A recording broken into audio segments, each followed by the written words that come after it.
The room went silent the moment the general laughed. His booming voice echoed across the hall, mocking the young woman who stood in her worn uniform. To the soldiers gathered, she was just another face, another recruit who had dared to stand against authority.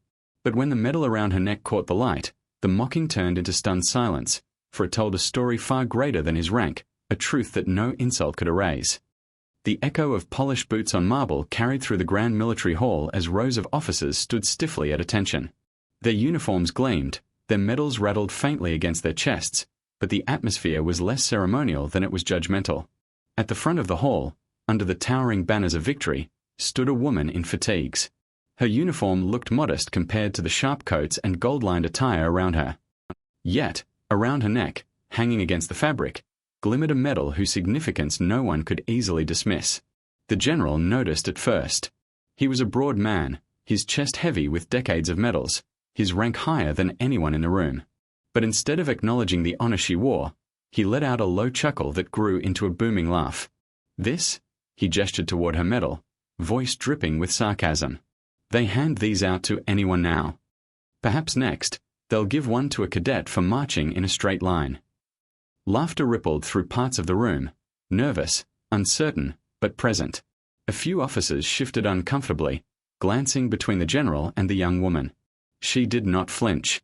She stood with her chin lifted, her eyes steady, her posture unshaken. The general, amused by her silence, stepped closer. His polished boots clicked against the floor, echoing louder than the whispers now circling the hall. He leaned just close enough so that only she could hear, though his words carried in the stillness. You think one mission makes you equal to the men who bled for decades? That medal doesn't make you a soldier. It makes you a lucky survivor. His words were sharp, designed to wound, to strip away dignity.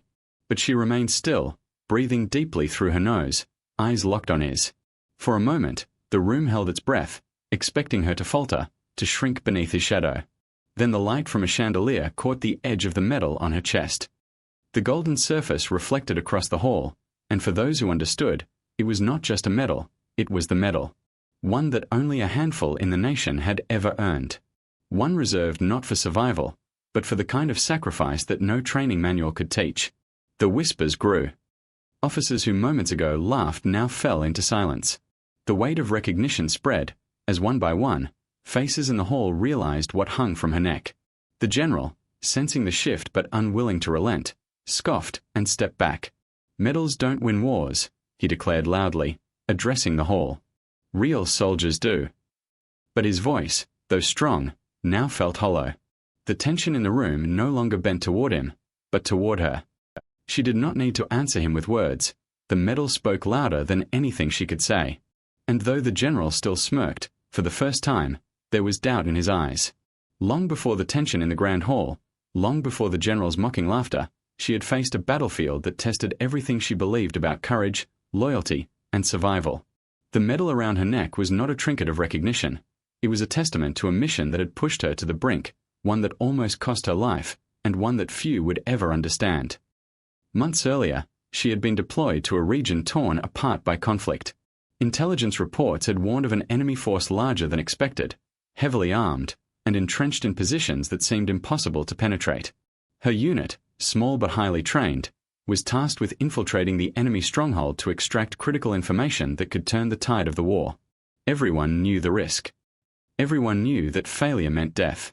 The operation began at dusk, under a sky that seemed almost deliberately darkened, as if the heavens themselves understood the gravity of what was about to unfold. She moved through the shadows with precision, each step deliberate, each breath controlled. Her teammates relied on her for navigation and observation, her eyes sharp enough to catch what others could not. But it wasn't just skill that defined that night, it was her courage. When the unit came under fire, chaos erupted. Explosions rocked the ground, enemy bullets ricocheted off walls, and the plan seemed to unravel with every heartbeat. In the middle of the mayhem, one of her teammates was pinned down, unable to move. Without hesitation, she dashed across the open courtyard, bullets tearing past, and pulled him to safety. Her uniform was torn, her body bruised, but her resolve never wavered. The critical moment came when she discovered the intelligence documents the mission had been sent for.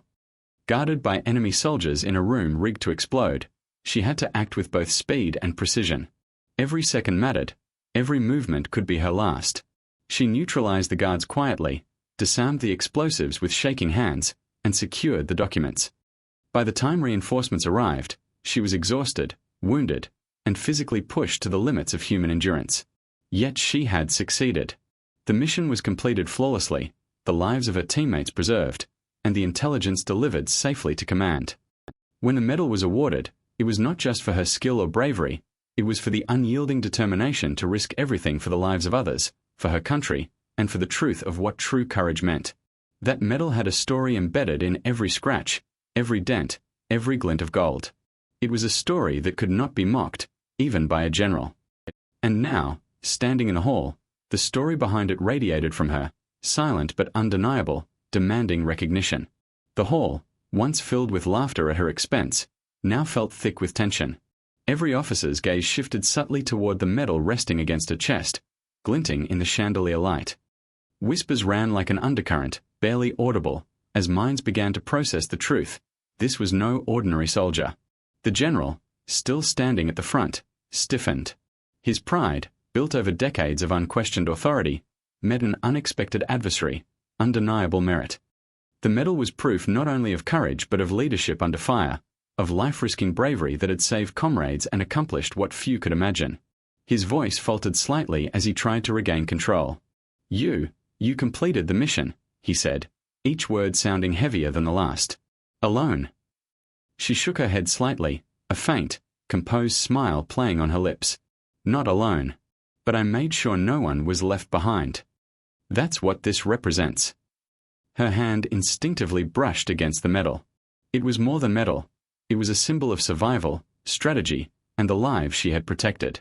The room, previously a stage for humiliation, transformed into a testament to respect. Officers straightened, not in fear of command, but in acknowledgement of achievement. Some lowered their heads in silent admiration, while others exchanged looks of astonishment.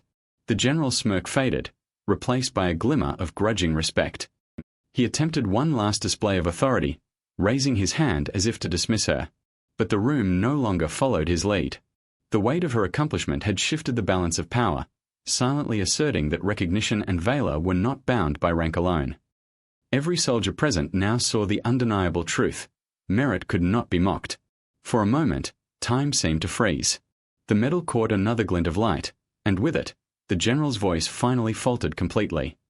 A long silence followed, broken only by the faint rustle of uniforms as officers adjusted their stance, realizing that they had been witnesses to something extraordinary. When the general finally spoke again, his tone was different, quieter, measured, lacking the mockery of before. "You've earned your place," he admitted, almost reluctantly. "This medal, and your actions, are undeniable." The woman nodded once, respectfully, and the tension in her shoulders eased. She had not sought this confrontation. She had not wanted the attention. Yet, standing tall in a hall that had tried to diminish her, she had proven the truth. Courage, sacrifice, and integrity were worth more than any rank, title, or insult. And in that moment, the medal around her neck became more than an award. It became a symbol of triumph over doubt, over derision, and over those who had underestimated her. The general had been silenced, but the story of her valor would echo far beyond the walls of that hall.